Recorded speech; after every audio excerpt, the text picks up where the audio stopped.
আসসালামু আলাইকুম ওয়া রাহমাতুল্লাহি ওয়া বারাকাতুহু। সম্মানিত দর্শক বন্ধুগণ, ASM টিভি 27 এর পক্ষ থেকে সকলকে জানাই আন্তরিক শুভেচ্ছা ও মোবারকবাদ। দেশ এবং বিদেশ থেকে যারা আমার এই ভিডিওতে ক্লিক করেছেন সকলকে জানাই সর্বোচ্চ ভালোবাসা। আমি এখন দাঁড়িয়ে আছি সিরাজগঞ্জ জেলার বেলকুচি থানার বেলকুচি পৌরসভার শিল্প এলাকা তামাই গ্রামের পাশের গ্রাম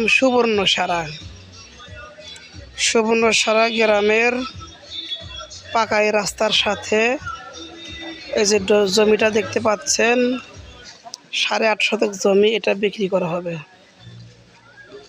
পৌরসভার ভিতরে পৌরসভার রাস্তার সাথে এই যে জমিটা দেখতে পাচ্ছেন ভরাট করা জমি এবং উঁচু জমি 8 শতক জমি বিক্রি করা হবে। অনেক সুন্দর একটা জমি। এর পাশেই নিচু জমি আছে, এগুলো ডান পাশের এই জমিটাই বিক্রি করা হবে 8 শতক জমি।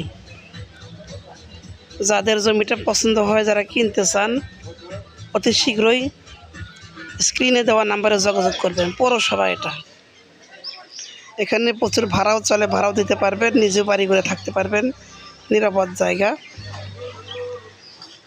আর আপনারা যদি ভিডিওটি ভালো লেগে থাকে অবশ্যই একটা লাইক, কমেন্ট, শেয়ার করবেন, যাতে করে অন্য সব বন্ধুরা আমার এই চ্যানেল থেকে জমি ক্রয় করতে পারে।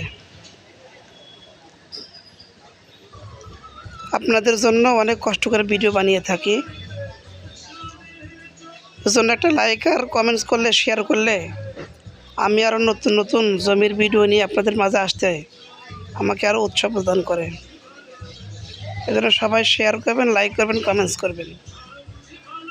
আর আপনারা কী ধরনের জমির ভিডিও চান কমেন্টস একটু আমাকে জানিয়ে দেন, আমি সেই ধরনের জমি আপনাদের মাঝে নিয়ে আসার চেষ্টা করব। জমিটির আশেপাশে অনেক বাড়িঘর রয়েছে, এই যে একটা বিল্ডিং আছে, পাকা ঘর। নাগরিক সকল রকম সুযোগ সুবিধা এখানে রয়েছে, মসজিদ, মাদ্রাসা, স্কুল সব কিছু এখানে আছে, বাজার আশেপাশে সবই আছে। যারা জমিটা নিতে চান অতি শীঘ্রই স্ক্রিনে দেওয়ার নাম্বারে যোগাযোগ করবেন ইনশাআল্লাহ। জমিটার দাম মালিক বলেছে আমাকে একদম 4 লক্ষ টাকা প্রতি শতক। 4 লক্ষ টাকা প্রতি শতক একদম আমাকে জমির মালিক বলেছে। আমি তার থেকে 1 টাকা বেশি চাচ্ছি না, যেটা উনি চেয়েছে সেটাই। 8 শতক জমি, দুজন মিলেও নিতে পারেন, একজনও নিতে পারেন। ওই যে খেরের পালা দেখা যাইতেছে, ওই খেরের পালার ওই পাশেও জায়গা আছে, একদম ভরাট করা জমি, আর মাটি ফালানোর প্রয়োজন নেই, নিয়েই বাড়ি করতে পারবেন, এখনই বাড়ি করতে পারবেন। তাই যারা নিতে চান তাড়াতাড়ি যোগাযোগ করবেন ইনশাআল্লাহ। আসসালামু আলাইকুম ওয়া রাহমাতুল্লাহি ওয়া বারাকাতুহু।